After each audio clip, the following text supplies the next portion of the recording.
الحمد للہ رب العالمین والعاقبۃ للمتقین والصلاة والسلام علی سید الانبیاء والمرسلین وعلی آلہ واصحابہ واتباعہ اجمعین، اما بعد فاعوذ باللہ من الشیطان الرجیم، بسم اللہ الرحمن الرحیم۔ آج رات کا سلسلہ درس کل رات کے ساتھ اس حوالے سے ہے کہ ہم نستعین کے بعد اہدنا الصراط المستقیم کی طرف آئے۔ صراط المستقیم میں بات کرنے سے پہلے یا اس آیت کی تفسیر کرنے سے پہلے،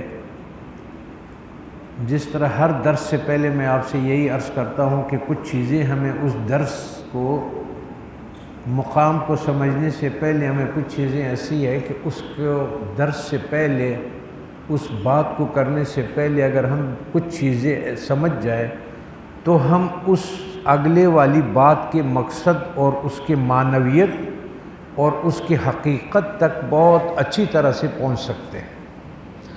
آج کا درس بھی یہی ہے کہ ہم اہدنا الصراط المستقیم کی طرف آنا چاہ رہے ہیں، لیکن صراط مستقیم کو شروع کرنے سے پہلے میں کچھ 3 چیزیں آپ کے سامنے رکھوں گا، پھر ان 3 چیزوں کو ہم پھر 6 پہ کریں گے، پھر ایک اور اس پہ رکھیں گے جو 7 ہو جائے گا۔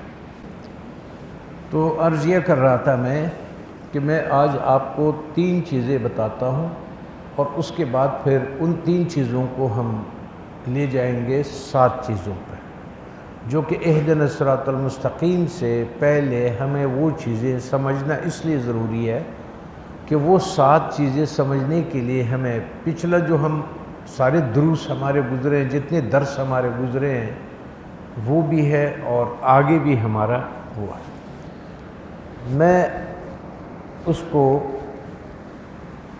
آیت آپ کے سامنے پڑھوں گا اور مجھے امید ہے کہ آپ لوگ اس جو ہم درس اتنے سنا چکے ہیں اس میں سے آپ کو کافی اس آیت کے سمجھ آئے گی کہ اللہ تبارک و تعالیٰ رسول اللہ صلی اللہ علیہ وسلم کو کیا فرما رہے ہیں۔ اعوذ باللہ من الشیطان الرجیم، بسم اللہ الرحمن الرحیم۔ آپ نے اس آیت کو سامنے رکھنا ہے، پھر میں آگے بات میں جاؤں گا۔ پہلے اس کا مختصر سا آپ کو معنی بتاؤں گا۔ وَلَقَدْ آتَيْنَاكَ سَبْعًا مِّنَ الْمَثَانِي وَالْقُرْآنِ الْعَظِيمِ۔ اللہ تبارک و تعالیٰ فرما رہے ہیں حضرت رسول اکرم صلی اللہ علیہ وسلم کے، وہ فرما رہے ہیں کہ بے شک ہم نے آپ کو 7 آیتیں دے دی ہیں۔ صحیح، ہم نے آپ کو 7 آیتیں دی ہیں اور پھر اس کے بعد ہم نے آپ کو دے دیا والقرآن العظیم۔ بس اتنی تک ہے، اب آگے آپ بات کو سمجھیں گے۔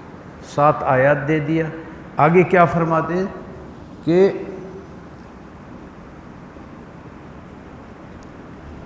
جو سبعاً من المثانی، جو بار بار دہرایا جاتا ہے، یہ نقطہ اس میں ہے۔ مثال سورہ فاتحہ کو ہم لوگ بار بار دہراتے ہیں اور اس میں اور میں نے قرآن مجید آپ کو دے دی۔ پہلے 7 آیتوں کا ذکر ہے جو بار بار دہرایا جائے، بار بار پڑھا جائے۔ مثال آپ ایک رکعت میں پڑھ لیتے ہیں، دوسری رکعت میں پھر پڑھ لیتے ہیں، تیسری رکعت میں پھر پڑھ لیتے ہیں، چوتھی رکعت میں پھر پڑھ لیتے ہیں، کہ جیسے فرمایا گیا کہ نماز نہیں ہے فاتحہ کے بغیر، سورہ فاتحہ کے بغیر نماز نہیں ہے۔ تو وہ ہم نے آپ کو 7 آیتیں دے دی ہے اور جو دہرایا جاتے ہیں، بار بار پڑھا جاتا ہے، اور ہم نے آپ کو قرآن مجید۔ اب ہم آگے چلتے ہیں، یہ آپ کے ذہن میں رہے۔ شاہ زمان کی امی جب بیٹھی ہوئی ہوتی ہے، بچوں کو نصیحتیں سنا رہی ہوتی ہے، تو ہر نصیحت کو اس کو کہتے ہیں کہ بچوں یاد رکھنا، بچوں یاد رکھنا۔ تو ایک مرتبہ جب ایک دسترخوان پہ اس نے 25 مرتبہ کہا کہ میرے یہ بات یاد رکھنا، یہ یاد رکھنا، تو میں نے کہا تھوڑا سا کم کر دو بھائی، ایک دسترخوان پہ اگر آپ نے 25 نصیحتیں سنا دیا، وہ اس میں کون سے وہ یاد رکھے۔ تو میں بھی جو ہر درس کے لیے بیٹھتا ہوں آپ لوگوں سے کہتا ہوں یہ بڑا قیمتی درس ہے، یاد رکھنا، یاد رکھنا۔ اب کتنا آدمی یاد رکھے گا؟ بہرحال وہ اسی طرح ہمارے بیگم صاحبہ کی طرح یاد رکھنا یہ بہت کام کی چیز ہے۔ یہ 7 چیزیں سمجھنے کے لیے یاد رکھنا یہ بہت کام کا سبق ہے، جو کہ پچھلے ہمارے اسباق کو بھی بہت فائدہ دیتا ہے اور آنے والے سارے باتیں ہمارے حل ہو جاتے ہیں۔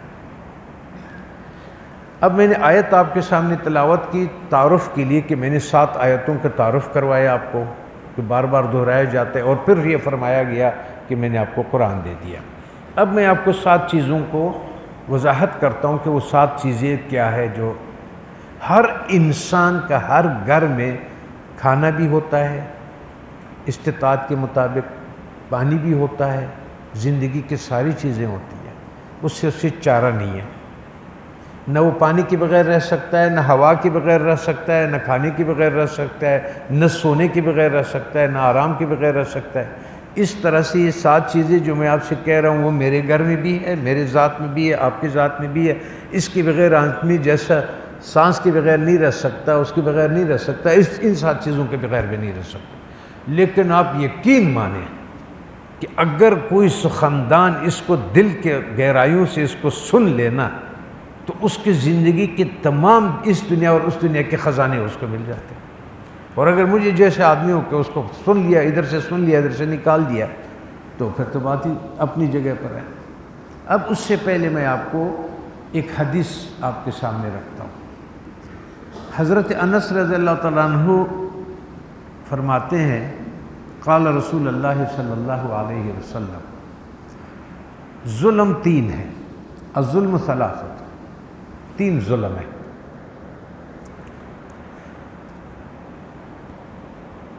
ایک وہ ظلم ہے فظلم لا یغفر، وہ ایک وہ ظلم ہے جو اللہ معاف نہیں کرتا، ٹھیک ہے، وہ ظلم یغفر ہو، اور دوسرا ظلم وہ ہے جو بخش دیا گیا، اور ایک ظلم وہ ہے جو چھوڑا نہیں جائے گا۔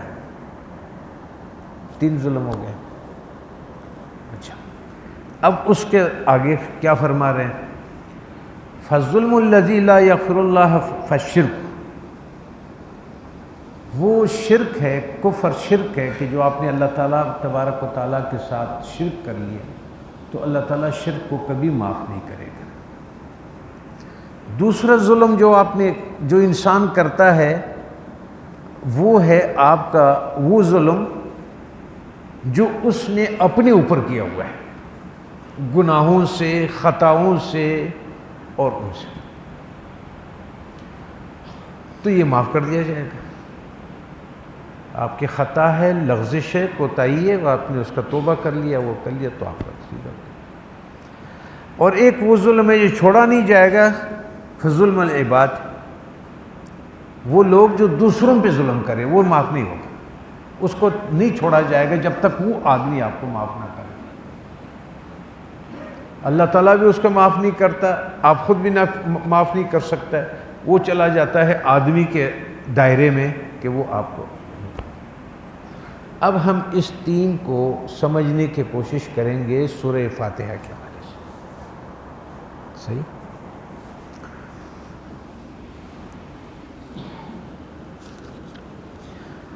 اب ہمارے اندر جو ہے 3 چیزوں کو ہم نے سمجھنا ہے، پھر اس کے آگے ہم بات چلائیں گے۔ یہ تو ہم سمجھ گئے 7 آیتیں جو دہرائے جاتے ہیں، اور ہم نے آپ کو 7 وہ 3 ظلم کا جو رسول اللہ صلی اللہ علیہ وسلم نے فرمایا۔ اب 3 ظلموں کا ہم آگے بات کریں گے جو 7 بن جاتے ہیں، یا اس کے ساتھ ملا کر کے کچھ چیزیں جو کہ وہ کیفیت بنتا ہے جس کا علاج اس 7 آیتوں میں ہے، کیفیات۔ درینجا باید دانش، اس جگہ کے اوپر جو ہم بات کر رہے ہیں، ایک بات آپ ذہن میں رکھ لیں کہ راستے جو انسان کے اندر ہے وہ 3 ہیں۔ جتنے بھی شیطانی راستے اس میں داخل ہوئے ہیں وہ 3 راستے ہیں۔ ایک راستے کا نام ہے شہوت، ایک راستے کا نام ہے غضب، اور تیسرے راستے کا نام ہے ہوا۔ اس کے مقامات ہے جسم میں کہ یہاں سے داخل ہوا ہے۔ ایک راستے کا نام جو ہے، جیسے ہم اس سڑک سے آتے ہیں تو اس کو کہتے ہیں حیدرآباد کا راستہ، ادھر سے آتے ہیں تو ہم کہیں گے کوئٹہ کا راستہ، ادھر سے آتے تو ہم کہیں نورانی کا راستہ. تو یہ جو راستے انسان کے اندر داخل ہوتے ہیں اس راستوں کے 3 نام ہیں. ایک راستے کا نام شہوت ہے، اور ایک راستے کا نام غضب ہے، اور ایک راستے کا نام ہوا ہے. صحیح. جب یہ 3 کو ہم کریں گے تو اب پھر شہوت کی 2 صورتیں بن جاتی ہیں. وہ اس طرح بن جاتے کہ آپ کو شہوت کے خواہش، جتنی بھی ہمارے خواہشات میں آ جاتے ہیں اس کو تمام کو شہوات بولتے ہیں، خواہشیں. مثال کے طور پہ اچھے لباس کا حرص، اچھے نام و عزت کا حرص، اچھے کھانے کا ضد، وہ ساری چیزیں جو آپ کے مانگنے، ڈیمانڈ اور اس کو کرنے کا ہے، وہ آپ کا اس کو کہتے ہیں شہوات. بیوی جو ہے وہ اس کے اپنے جگہ پر ہے، میاں کے اپنے شہوات، پھر خواہشات ہے. اس کو دوسرے لفظ میں کہتے ہیں طبیعت حیوانیت. حیوانیت کی طبیعت میں یہ ہے کہ وہ گھاس بھی چاہتا ہے، پانی بھی پیتا ہے، سوتا بھی ہے، کام بھی کرتا ہے. یہ ہمارا ایک گدھا ہے، ہمارا ایک کتا ہے. یہ چیزیں، حیوانیت والی چیزیں ان سے بھی وابستہ ہے اور ہم سے بھی وابستہ ہے. ٹھیک ہے. لیکن وہ حیوانیت کے درجے سے ہمارا جو شہوات ہے، ہمارے خواہشات جو ہے، اس کا تھوڑا سا فرق یہ ہے کہ وہ حرص رکھتا ہے، بخیل نہیں ہے. ہمارے خواہشات میں جو چیز ہمارے پاس نہیں ہے ہم اس کو حرص سے مانگیں گے، اور جو ہمارے پاس موجود ہے ہم بخل کریں گے، وہ دیں گے نہیں. تو ہمارے شہوات جو ہے ہمارے وہ 2 شکل اختیار کرتا ہے. ایک اس کا حرص جو مانگنا ہے، اگر آپ گھاس ڈال دیں تو وہ گھاس جو ہے وہ حیوان بھی اپنے کھانے کی طرف حرص کرتا ہے، اپنے بچوں کی طرف کرتا ہے، اپنے نر کی طرف خواہش کرتا ہے، نر مادی کی طرف خواہش کرتا ہے. وہ خواہشات ہیں. ہماری بھی وہی حیوانیت والی، یہ شہوات والی خواہشات ہیں. لیکن فرق یہ ہوتا ہے کہ جو ہمارے پاس نہیں ہوتا اس کو ہم حاصل کرنے کے لیے حرص کرتے ہیں کہ ہوئی مل جائے، کوشش بھی کریں گے، بھاگ دوڑ بھی کریں گے. اور جو ملا ہوا ہوتا ہے وہ پیسہ ہے، مال ہے، جان ہے، اولاد ہے، جو کچھ ہے، اس کے بعد ہم بخیل بن جاتے ہیں، اس کو اپنا کر لیتے ہیں، دینا نہیں چاہتے اس کو. تو شہوت نے 2 وہ اختیار کر لیا. اب ایک جانور ایسا ہے، گدھا ہے، وہ کسی کو پھاڑتا نہیں ہے، اس کے طبیعت میں پھاڑنا نہیں ہے. لیکن اگر شیر کو دیکھا جائے تو اس میں پھاڑنا ہے، تو اس میں غضب والا زیادہ ہے. تو ایک حیوان ہو گیا جو صرف حیوانی طبیعتوں سے ہے، اور ایک حیوان وہ ہو گیا جس میں غضب بھی ساتھ شامل ہو گیا. غصہ، غضب، اس کو آپ یوں سمجھے چیرنا، پھاڑنا، خرابی کرنا. شہوت 2 قسم کا ہو گیا، ایک حرص ہو گیا. خواہشات 2 قسم کے، ایک حرص چاہنا ہو گیا، دوسرا وہ جو اس کے پاس ہے جو بھی ہے اس پہ بخیل ہو گیا. 2 شکل اختیار کر لیا، یہ 2 ہو گئے. اب جو غضب ہے اس کی بھی 2 صورتیں آ جاتی ہیں. جب آپ کو غصہ ہے آپ کے اندر، تو وہ آپ کے اندر بڑائی کی وجہ سے ہے. اپنے آپ کو صحیح سمجھ کر کے اگلے کو غلط سمجھ کر کے، یا اپنے کو اپنے لیے نقصان سمجھ کر کے آپ کو اس کے بارے میں وہ آ جاتا ہے، تو آپ کو غصہ آ جاتا ہے. تو غصے سے پیدا ہو گیا تعجب، وہ عجب اور غرور، تکبر. یہ بھی ہمارے 2 ہو گئے، عجب بھی ہو گیا، تکبر بھی ہو گیا. غصے والا مادہ جو ہمارے اندر ہے، وہ جو شیر کے اندر تھا پھاڑنے کا، اور ہمیں غصہ بھی آ جاتا ہے، اور ہم اپنے مطلب کے لیے غصہ بھی کرتے ہیں اور وہ بھی کرتے ہیں. یہ ہو گئے 4. تیسرا بات ہم نے آپ سے کہا تھا کہ تیسرا راستہ جو انسانی جسم کی طرف داخل ہوتا ہے وہ ہوا ہے.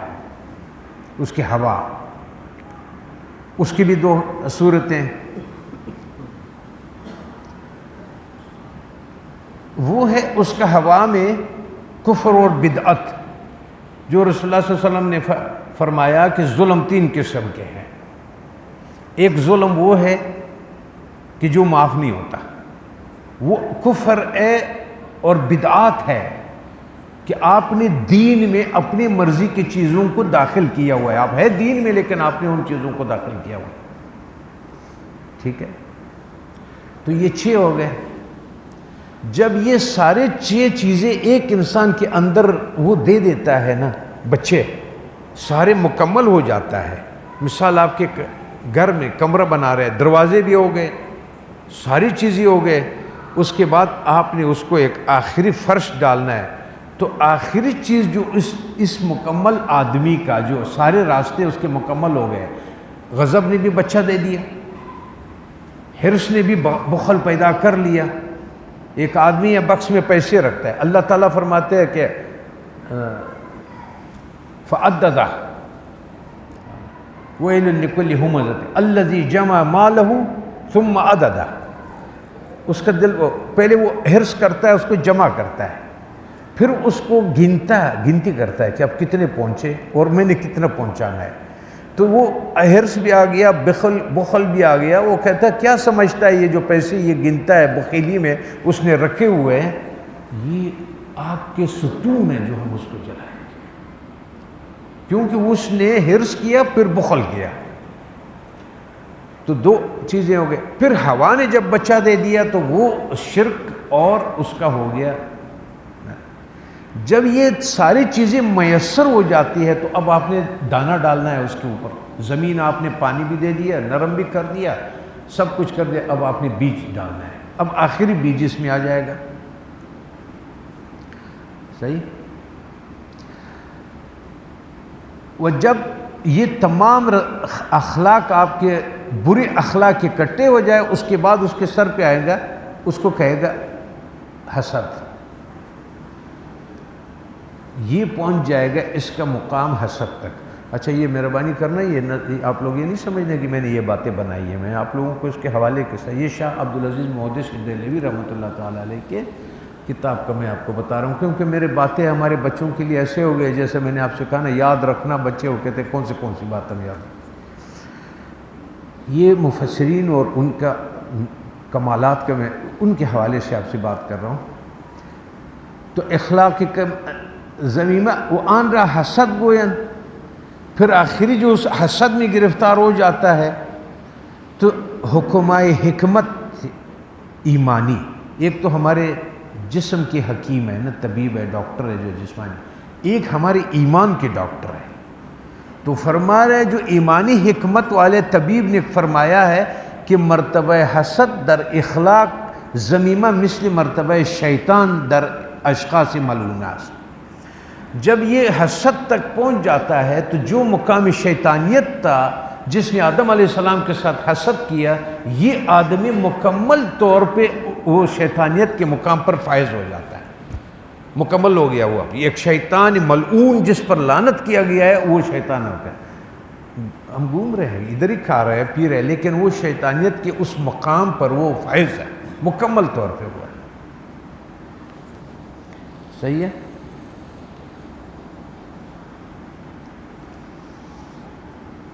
تو جب ایک آدمی نے الحمدللہ پڑھ لیا کہ میرا شکر آپ کا ہے اور میں آپ کا ہوں، میں آپ کا بندہ ہوں، تو وہ ظلم جو اس نے اللہ تعالیٰ کے ساتھ کیا جو معاف نہیں ہوتا وہ پاک ہو گیا،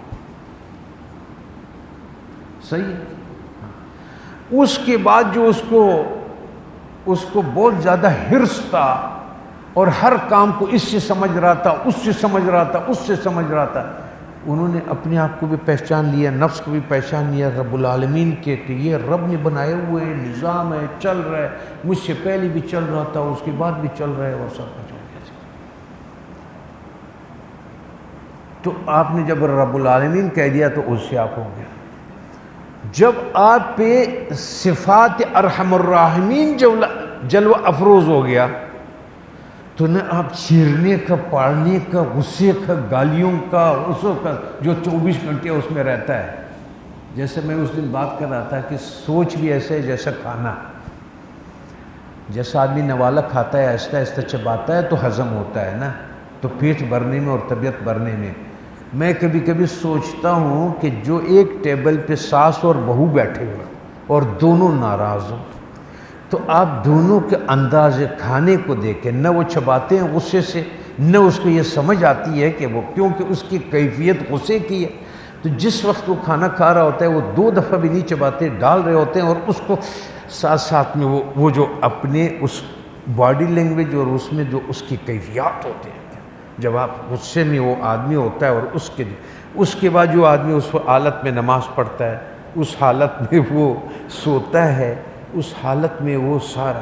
میں یہ ایک ٹیشو پیپر ہے، یہ دیکھیں آپ کے جتنا، میں تو کمزور آدمی ہوں، جو آپ کا سب سے زیادہ قوی آدمی ہے نا، اس کو لا کر کے میرے سامنے کھڑا کر دو، میں یہ ٹیشو پیپر اس کے ایسے ہاتھ پہ رکھ دیتا ہوں اور اس سے کہتا ہوں 15 منٹ اس کو ادھر رکھ، 15 منٹ کے بعد اس کا یہ ہاتھ ایسے ہو جائے گا۔ یہ اس کی کیا وزن ہے؟ اب جس آدمی نے ایک آدمی کے ساتھ غصے میں پوری رات وہ ادھر ہے، یہ ادھر ہے، وہ جو کرتا ہے نا، اب جو بوجھ پہ انہوں نے یہ سارا اٹھایا ہوا ہے، اگر وہ صرف ارحم الراحمین کی معافی سے کام لے لے کہ اللہ تعالیٰ کا احسان مند ہے اور وہ اس کو معاف کر دیتا ہے، تو وہ ادھر آرام سے ہے یا نہیں، یہی تو کم سے کم آرام سے ہو جاتا ہے۔ اس لیے جب آن حضرت صلی اللہ علیہ وسلم کا شکر کا اتنا بڑا مقام ہے کہ جب آن حضرت صلی اللہ علیہ وسلم کو سب کچھ کے باوجود انہوں نے کبھی شکایت کا اور وہ جو غصے کا اور اس کا اظہار نہیں ہوا ان سے، اتنا پاک تھا، اتنا اس کی صفائی، اور اللہ تعالیٰ نے اس طرح کے تخلیق تھے کہ جب ہم یہ سارے باتیں اپنے اندر رکھتے ہیں غیظ و غضب کے۔ اب ایک دوسری بات کی طرف پھر میں آؤں گا جو 1-2 منٹ کے بعد آگے آپ کو میں نے وہ پہلے سبق میں بھی تھوڑا سا میں نے ذکر کیا تھا آپ لوگوں کو، الفاظ کا۔ اب جو ہمارا لفظ نکلتا ہے، رسول اللہ صلی اللہ علیہ وسلم نے فرمایا تم پڑھو سبحان اللہ والحمد للہ ولا الہ الا اللہ واللہ اکبر ولا حول ولا قوت الا باللہ، تم جتنا پڑھ سکتے ہو، جنت میں تمہارے اس بولنے کے ساتھ اتنا ہی ایک درخت لگ جائے گا۔ سب نے ہاں کر لیا، لیکن مجھے بتایا کہ اگر میرے اندر چیڑ پھاڑ والا غصہ بھرا ہوا ہے اور اس میں خیالات اور جو میں گالیاں منہ سے نکالوں گا، تو وہ دوزخ میں میرے لیے آگ کے شعلے نہیں بھڑکائے گا۔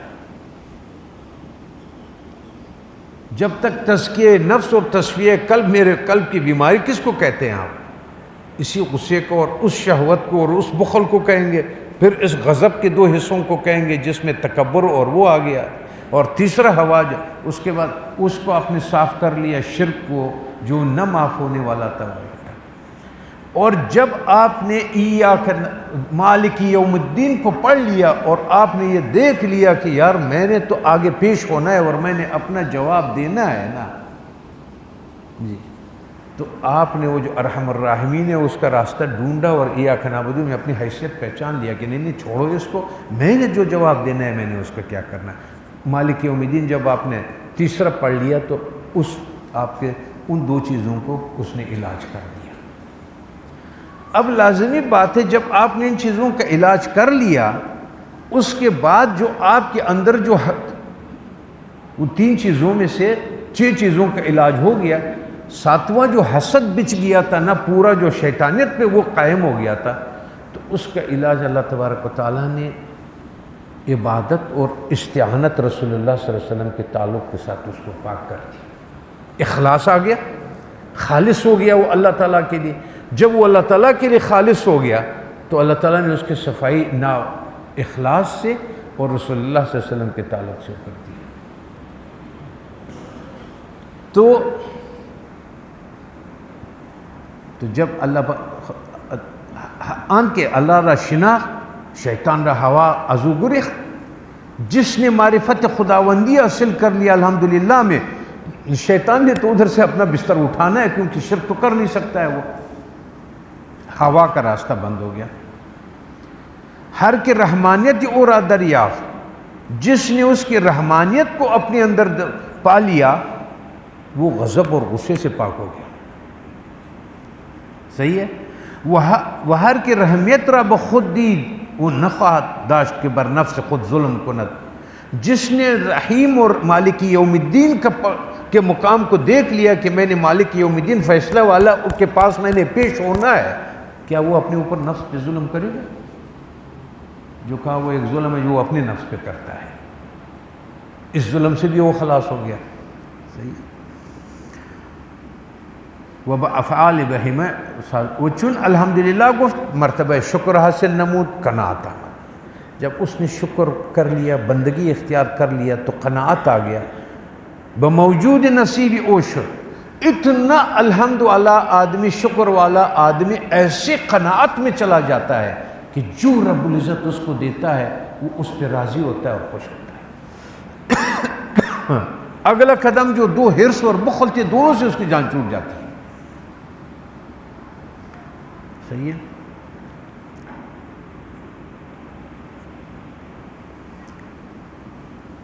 حضرت ابو سعید رضی اللہ تعالیٰ عنہ صحابی نقل میں کن، ایک دن میں رسول اللہ صلی اللہ علیہ وسلم میں نماز میں، صحابی فرما رہے میں مسجد میں نماز پڑھ رہا تھا کہ ان حضرت صلی اللہ علیہ وسلم مرا آواز دا، رسول اکرم صلی اللہ علیہ وسلم نے آواز دی. میں نے جواب نہیں دیا کیونکہ میں نماز میں پابند تھا. من بسبب شغل نماز جواب نہ توانستم داد تا آن کہ از نماز فارغ شدم و بحضور آن جناب رسیدم. میں آن حضرت صلی اللہ علیہ وسلم کے حضور میں پہنچا نماز کے بعد. وہ عذر خود را بیان کردم کہ جناب من فرمود، میں نے اپنا عذر بیان کر لیا کہ یا رسول اللہ میں نہیں ہوں. تو رسول اللہ صلی اللہ علیہ وسلم نے یہ آیت مبارکہ میرے سامنے تلاوت فرمائی.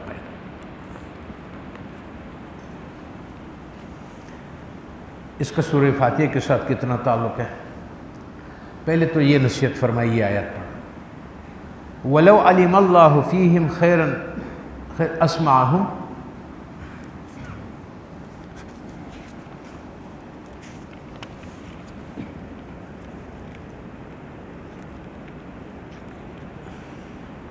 ہاں، اگر اللہ ان میں یا ایھا الذین آمنوا استجیبوا للہ وللرسول، اے ایمان والو اللہ اور رسول کے بنا بلانے پہ حاضر ہو جاؤ. اللہ اور رسول انہوں نے مجھے آواز دی، میں نماز میں مصروف تھا تو میں نے نہیں گیا کہ میں نماز، پھر میں نے عذر پیش کر لیا کہ تو آن حضرت صلی اللہ علیہ وسلم نے یہ آیت میرے سامنے بیان فرمایا، اے ایمان والو اللہ اور رسول کے بلانے پر حاضر ہو. جب رسول تمہیں اس چیز کے لیے بلائے جو تمہیں زندگی بخشے گی، اور جان لو کہ اللہ کا حکم آدمی اور اس کے دلی ارادوں میں حائل ہو جاتا ہے. آیت میں کیا ہے؟ رسول آپ کے ان چیزوں کے لیے بلاتا ہے جو آپ لوگوں کے لیے اللہ آپ لوگ کو بلاتا ہے تاکہ تمہیں بخش دے، زندگی بخش دے، اصلیت بخش دے، حقیقت بخش دے. آگے اللہ تعالیٰ کیا فرماتے ہیں؟ اللہ تعالیٰ فرماتے ہیں کہ اللہ کا حکم آدمی اور اس کے دلی ارادوں میں حائل ہو جاتا ہے. آپ کا حرص، یہ چیزیں جب اللہ تعالیٰ بلا رہا ہوتا ہے ہر موقع کے اوپر، تو آپ کی دلی کیفیت جو ہے، وہ ارادہ جو ہے، وہ ان چیزوں سے آپ کا پردہ بن جاتا ہے. اگر مجھے اذان بلا رہا ہے تو اللہ بلا رہا ہے، حی علی الفلاح، حی علی الصلاح، فلاح کے لیے آ جاؤ، اس کے لیے آ جاؤ. الصلاۃ خیر من النوم بھی ہو گیا، سب کچھ ہو گیا. لیکن آپ کے اپنی جسمانی کیفیت اس اللہ تعالیٰ کے بلاوے سے آپ کو روک دیتا ہے. یہ میں نے بطور نمونہ پیش کیا. اس کو آپ جہاں بھی ایک قاعدہ بتا دیا آپ کو جو رسول اللہ صلی اللہ علیہ وسلم نے اس صحابی کو بتایا کہ جہاں آپ کی ضرورت ہے اللہ تعالیٰ اور وہ اپنے ایک سلسلے کے لیے آپ کو بلاتا ہے، جب آپ اس کو روک دیتے ہیں اپنے پاس، تو اس صحابی سے رسول اللہ صلی اللہ علیہ وسلم نے فرمایا کہ ایسا نہیں ہے، آپ کو اس میں میرے جواب دینا چاہیے تھا، میں آپ کو بلا رہا تھا. وہ چیز آپ کو نہ روکے جس نے آپ کو روک دیا. صحیح ہے.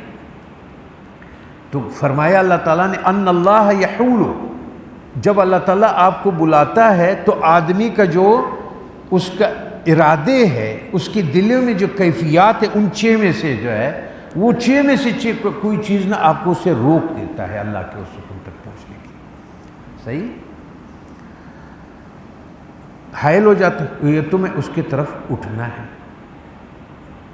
اور یہ بھی یاد رکھنا کہ تم جتنا بھی اس دنیا میں گھومو پھرو، نتیجہ پھر بھی ہماری طرف ہی آنا ہے. تحشرون، تم نے آخر حشر تمہارے ہمارے طرف.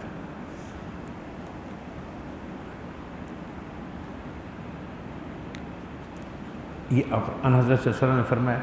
اس کے بعد ان حضرت صلی اللہ علیہ وسلم نے کیا فرمایا؟ تو بعد ازن فرمود کہ ہمراہ من بیا، تم میرے ساتھ چلو نا. رسول اللہ صلی اللہ علیہ وسلم نے فرمایا تم میرے ساتھ چلو نا، میں آپ کو بیا ترا بزرگترین صورت کے در قرآن قبل از برآمدن از مسجد تعلیم خواہد کر. میں آپ کو ایک ایسا آیت قرآن مجید کا آپ کو سکھا دوں گا مسجد کے باہر نکلنے سے پہلے، کہ آن سورہ الحمدللہ رب العالمین. میں جب دروازے کے قریب پہنچا تو آپ نے میرے طرف فرمایا کہ وہ سورہ فاتحہ ہے. وہ ہے کیا؟ آپ نے فرمایا 7 مثانی، 7 آیتیں، 7 مقامات ہے اس میں. وہ جو اللہ تعالیٰ نے ادھر فرمایا کہ میں نے آپ کو 7 آیتیں دے دیا، پھر فرمایا کہ قرآن مجید میں نے آپ کو دے دی. صحیح. اب وہ 7 آیتیں وہ ہے کہ تمہارے جسم کے جو 7 تمام راستے تھے اس کا علاج اس 7 آیتوں میں ہے. صحیح. وہ قرآن عظیم کے حق سبحانہ تعالیٰ برمن بنازل کردن آن منت گزاشتہ جائے کہ فرمودہ. پھر آپ نے مجھے یہ آیت سنا دیا کہ اللہ تعالیٰ جو مجھے فرما رہے تھے کہ میں نے آپ کو 7 آیتیں دے دیا اور پھر قرآن دے دیا، وہ 7 آیتیں یہ سورہ فاتحہ. اور در مسند دارمی و مسند امام احمد و ترمذی و نسائی و سنن بیہقی و صحیح ابن خزیمہ مثل ان قصرہ سید القراء ابی بن کعب رضی اللہ تعالیٰ عنہ مروی شدہ است و دران ان کلمہ ہم واقع شدہ است. تو اس کے بعد جو حضرت سید القرآن یہ اس سے بھی یہ روایت ہے، لیکن ان میں یہ بھی ہے کہ ایسا صورت کہ جو نہ انجیل، تورات، زبور کسی میں نہیں.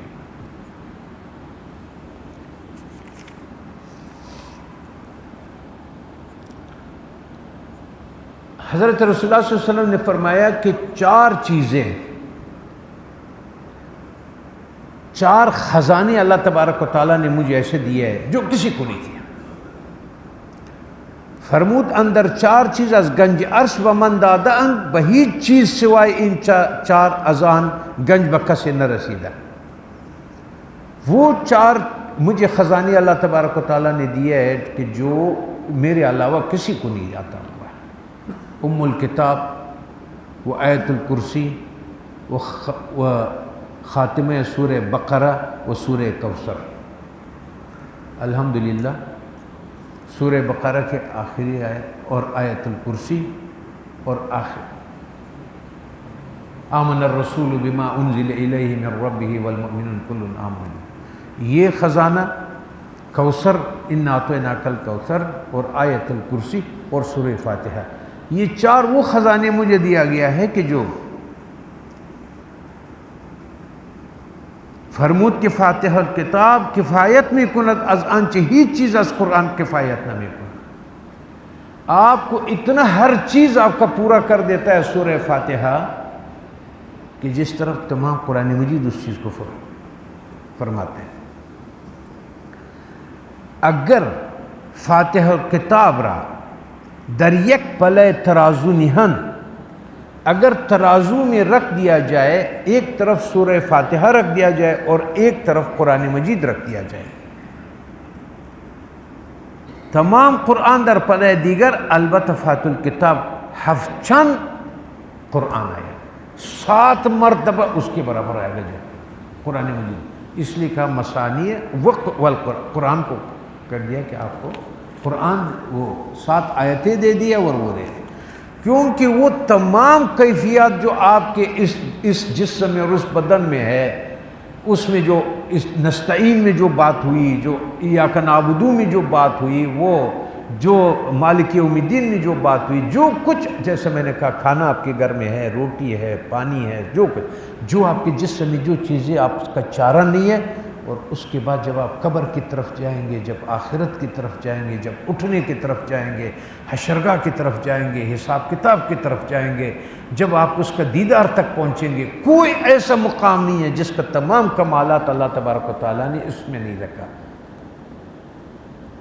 اور میں نے اپنی وہ سادگی اور وہ والے زبان میں جو میں نے آپ سے کہا کہ ایک ستارے سے لے کر کے دوسرے ستارے تک کتنا نوری سال کا سائنس نے تحقیق کیا کہ کتنا فاصلہ ہے نوری سال کا، پھر جنتیں سب کچھ، تو میں نے آپ کو اس دن کہا تھا یہ میرا اپنا ذاتی جو میرے مرشد سے میں نے حاصل کیا، وہ سب کو اگر آپ اکٹھا کر لیں پھر بھی قرآن مجید اس سے عظیم ہے، بالا تر ہے، اور اس کے وسعت ہے اور وزن ہے، اللہ کے یہاں قدر ہے، لیکن اس کے باوجود قرآن مجید وہ اس کا ایک آیت الکرسی اس کا ہے ایک طرف، اور وہ سورہ فاتحہ ایک طرف، اور وہ سارا جب اس کے مقاصد آپ کے اندر جلوہ افروز ہوتے ہیں، ظاہر ہو جاتے ہیں اس کا، تو وہ ساری چیزیں جو قرآن مجید میں ہیں یہ انہی چشموں سے نکلا ہے۔ چشمہ ہے وہاں سے بہہ رہا ہے، اس کے بعد وہ 7 جگہوں پہ چلا گیا، 10 جگہوں پہ چلا گیا، وہ نہر جا رہی ہے، اس نے چھوٹے چھوٹی وہ نہریں نکل گئی، جس نہر کو بھی آپ لے آئیں گے آخر کس پہ آئے گا؟ اس بڑے دریا پہ آ جائے گا۔ تو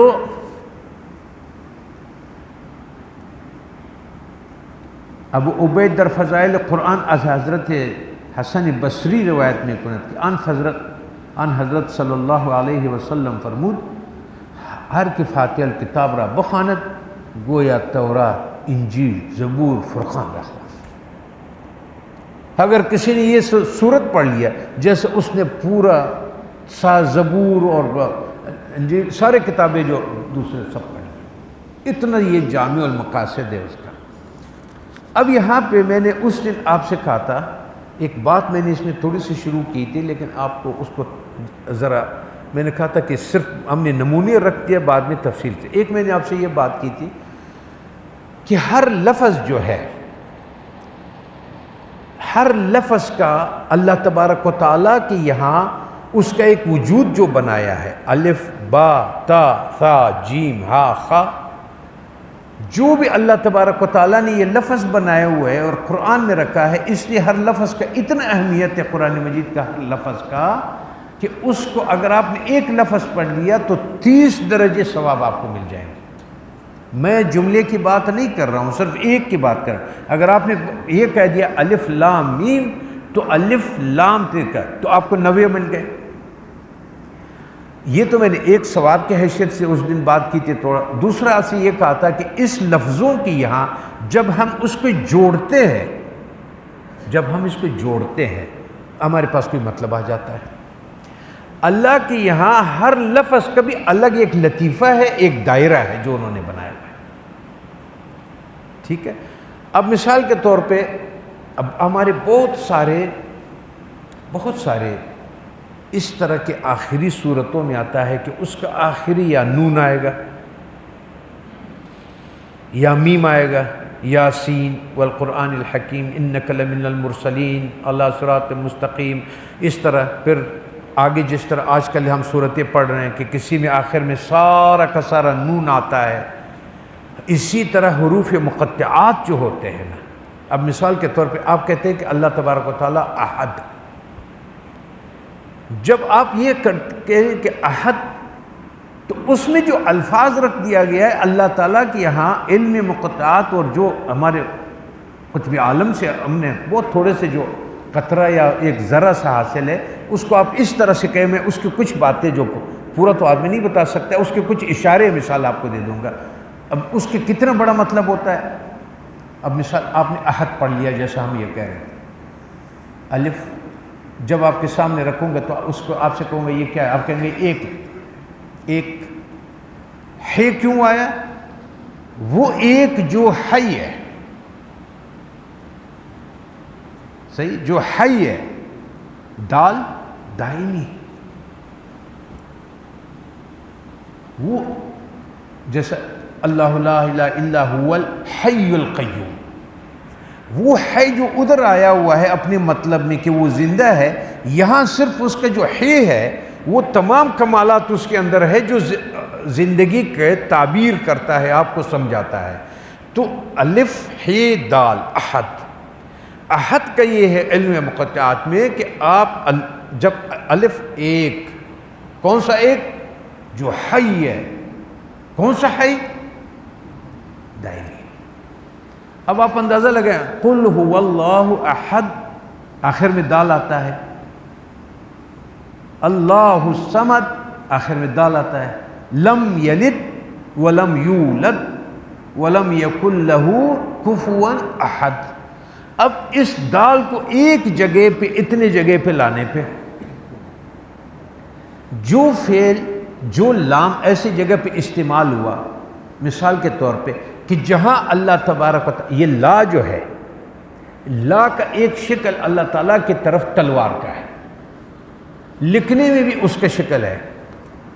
اس طرح اللہ تعالیٰ نے جو کھانے پینے ہمارے بنائے ہوئے ہیں، ان کی بھی شکلوں کا، اس کے حال کا تعبیر کرتا ہے۔ مثال طب کے حوالے سے میں ایک بات کر رہا ہوں، آپ گردے کا شکل لے لیں، گردہ، ہمارا گردہ جو ہے، آپ آم کو لے لیں، اب آم کا شکل بالکل ایسا ہے جیسے انسانی گردے کا ہے، اور وہ ہمیں پتہ ہے کہ وہ گردے کی بیماریوں میں کتنے کام کی چیز ہے، بشرطے کہ وہ بیماری ہو اس کو جو ہم سمجھ رہے ہیں کہ اس کو کیا کرنا ہے، سوجا ہوا ہو، رطوبات اس میں زیادہ ہو، اور یہ اگر آپ اخروٹ کو کھولیں تو آپ کو اخروٹ کا حال، زبان حال سے اس کا جسم بنایا اس طرح گیا ہے کہ آپ کو یہ پتہ چلے کہ اس کا دماغ کے ساتھ کوئی تعلق ہے، بالخصوص پٹھان کے دماغ سے، کیونکہ وہ استعمال نہیں کرتا ہے۔ تو جب اس کا آپ شکل دیکھیں گے تو بالکل وہ دماغ کا بنا ہوا ہے۔ اب اس دماغی شکل کا جو اخروٹ کا وجود بنایا گیا، اس کے ساتھ جو انہوں نے اس کا شکل بنایا، وہ شکل بھی بزبان حال آپ کو پہچاننے کی کوشش کرتا ہے کہ آپ اس کو پہچانیں۔ اسی طرح قرآن مجید میں جو الفاظ رکھ دیے گئے ہیں، وہ ہر لفظ ایسا اپنی جگہ پہ ایک معنی رکھتا ہے، جو مقطعات میں سے سارے وہ ہے کہ جو اللہ و رسول کے درمیان ہے، کہ اس سے ہر حرف کے اندر ایک مطلب ہے، ایک کیفیت ہے، ایک دنیا ہے۔ جیسا میں نے آپ سے کہا، اب مثال آج پڑھ رہے تھے وہ جمعے کے نماز میں کہ سبح اسم ربک الاعلی الذی خلق فسوی والذی قدر فہدی۔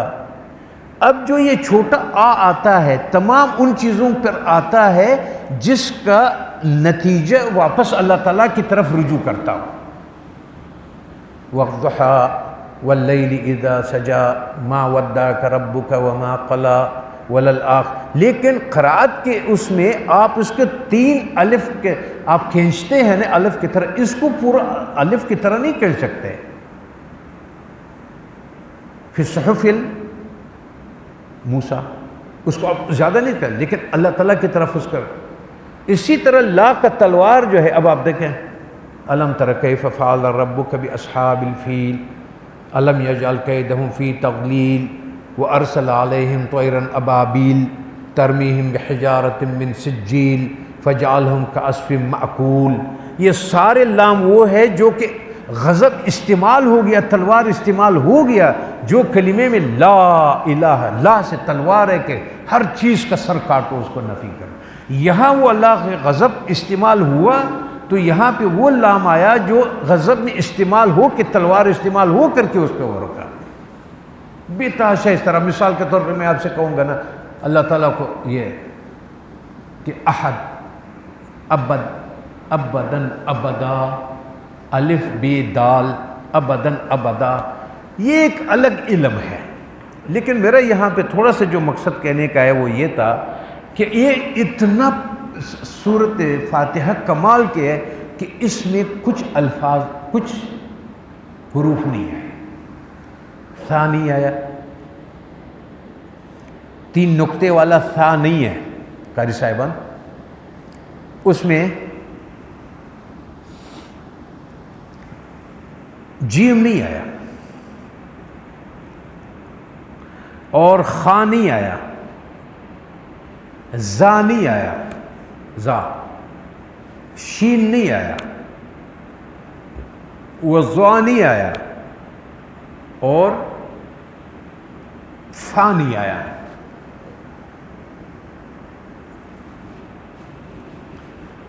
ہمارے ایک بزرگ آئے تھے، اشرف لالہ کو یاد ہوگا، بڑے بزرگ تھے، اجی عبد الرحمن کے والد صاحب تھے، بڑے عالم تھے۔ جب میں اس کے ساتھ بیٹھتا تھا، بات ہماری نکلتی تھی، میں بات کرتا تھا تو ایک دم فارسی میں کہتا تھا کہ نشنیدم در کتابہ، یہ آپ کی باتیں میں نے کتابوں میں نہیں پڑھی، آپ کی باتیں ہیں صحیح لیکن کتابوں میں نہیں۔ تو مفتی صاحب بھی میرے طرف دیکھ رہے ہیں، ان سے کہہ رہا ہوں کہ مفتی صاحب آپ نے کبھی اس سے پہلے اس پہ غور نہیں کیا ہوگا نا؟ ہاں، تو آپ بھی ان کی طرح بولو نہ شنیدم در کتابہ نہ خواندہ در کتابہ۔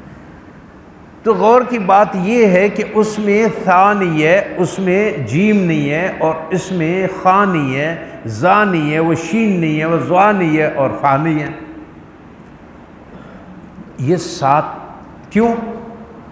کہ دوزخ کے 7 دروازے ہیں اور 7 دروازوں میں یہ چیزیں استعمال ہوا ہے لفظ۔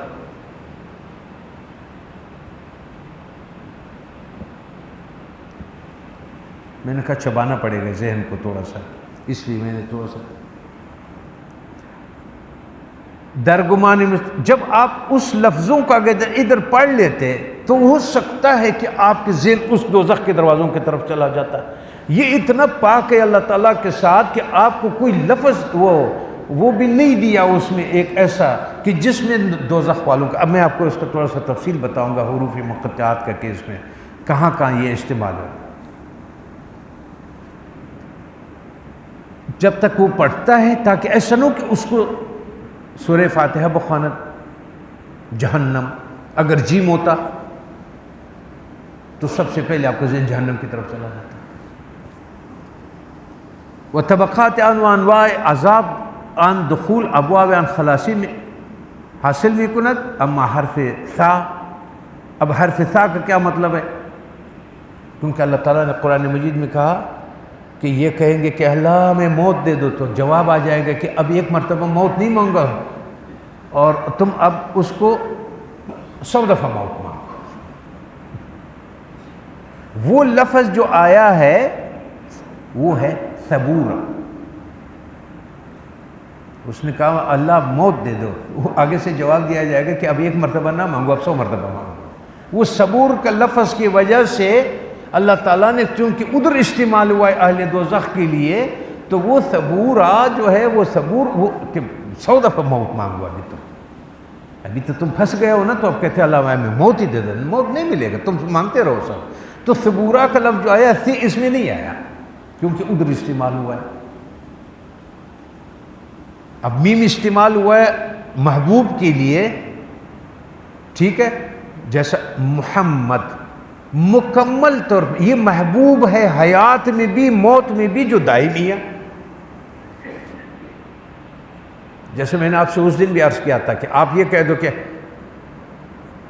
الف لام میم، اللہ اور محمد صلی اللہ علیہ وسلم اور وہ کتاب، وہ اللہ، وہ محمد اور وہ کتاب لا ریب فیہ۔ تو اب ان سے اس کو کرنے کے لیے کہ وہ مقطعات میں جو ان کو رسول اللہ صلی اللہ علیہ وسلم کو اور اللہ تعالیٰ کو وہ ہے، وہ ایک لفظ لے لیتا ہے، اگلا وہ سمجھ جاتا ہے کہ اس سے مخفف اس کا یہ اس نے نکال دیا اور اس نے کر دیا۔ اس طرح سے یاسین، کاف، ہا، یا، عین، صاد، اس طرح کا یہ سارے جو، اور پھر قرآن مجید کے جو ہر لفظ اس کے ساتھ آیا ہے وہ بہت کمال درجے کے خدائی کا وہ کمالات ہے جو اس لفظ کو رکھ دیا گیا۔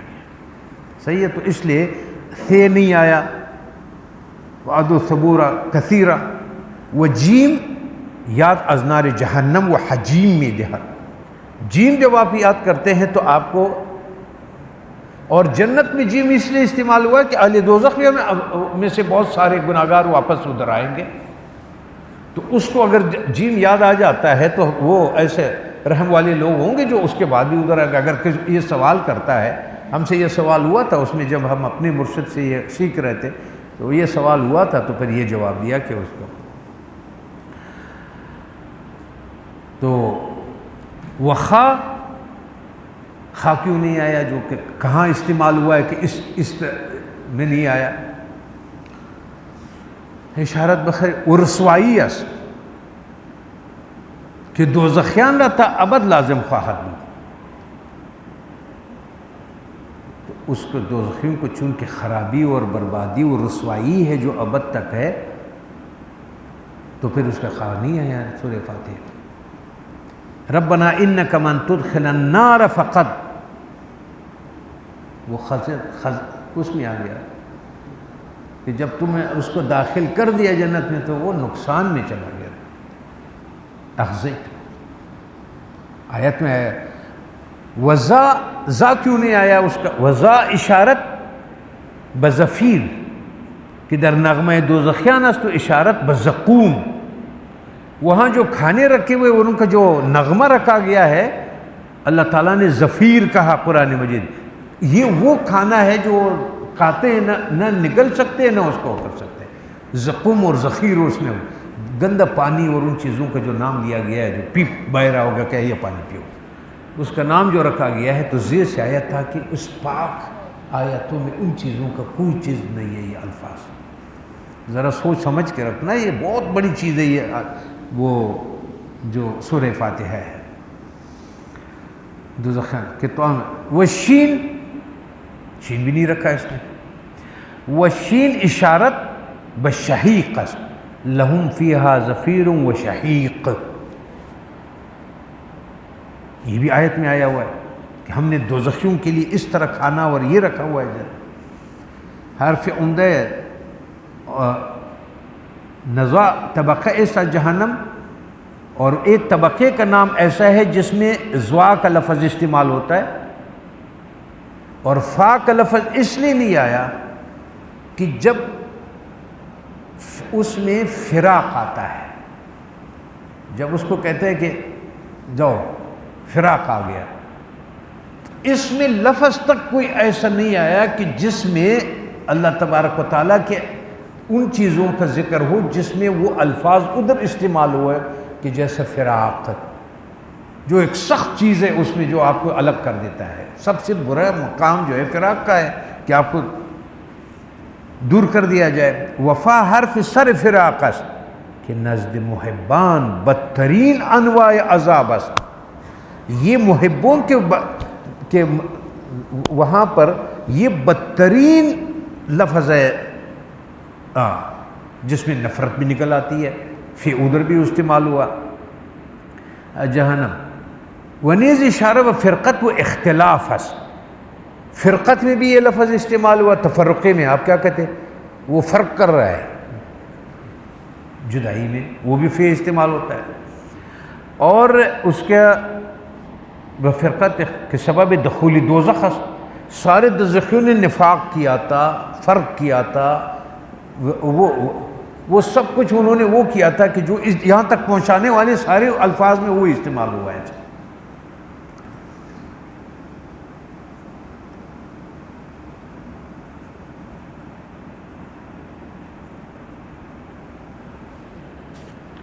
یہ تو ہو گیا آپ کا۔ پس رسول اللہ صلی اللہ علیہ وسلم نے یہ فرمایا کہ یہ مجھے مل گیا کہ چار چیزیں، ان حضرت فرمود فاتحۃ الکتاب کفایت میں کنت از آنچ ہی چیز از قرآن کفایت نمیگر، وہ اگر فاتح الکتاب را در یک پلے ترازو بنیہان، تو فرمایا اگر اس کو ایک ترازو میں رکھ دے اور باقی 7 قرآنوں کا اس کے مطابق وہ اس پر بھاری آئے گا۔ تو فرمایا رسول اللہ صلی اللہ علیہ وسلم نے حضرت ابن عباس رضی اللہ عنہ کے روز حضرت جبریل علیہ السلام نزد ان حضرت صلی اللہ علیہ وسلم نشسته بودن، ایک دن جبرائیل علیہ السلام ان حضرت صلی اللہ علیہ وسلم کے پاس تشریف فرما دے تھے، تو ایک بہت بڑے دروازے کے کھلنے کی آواز آئی۔ جب وہ دروازے کی آواز آئی کہ از آسمان آواز کشادہ نے دروازہ کلان شنیدن و بتمائل، اور وہ بسوی آسمان دیدن و فرمودن کہ این فرشتہ است کہ حالا نازل می شود گاہ از ابتداء خلقت آدم تا این دم بر زمین نیامد، فرمایا گیا کہ یہ وہ فرشتہ ہے کہ جب سے آدم خلق ہوا ہے یہ فرشتہ زمین پر نہیں آیا. صحیح تابعین دم زمین چون آن فرشتہ نزد آن حضرت صلی اللہ علیہ وسلم رسید فرمود خوش وقت شوید، آپ بہت خوش ہو جاؤ. وہ نوری کی ترا دادا ان ہیچ نبیرہ قبل استو دادا نہ دادا، خوش ہو جاؤ یا رسول اللہ کہ جو نور آپ کو عطا کیا گیا ہے اس سے پہلے کسی نبی کو نہیں دیا گیا، اور میں جو آیا ہوں میں وہ فرشتہ کہ جس سے پہلے میں کبھی نہیں آیا. اور وہ دروازہ رحمت آپ کے لیے کھل گیا. اور سورہ فاتحہ الکتاب وآمن الرسول تا آخر سورہ بقرہ ہیچ حرف از انہا نخوانی، کوئی حرف میں سے کوئی ایسا حرف نہیں ہوگا کہ آپ پڑھیں مگر اس پر ثواب عظیم اور رحمت عظیم آپ پا لیں.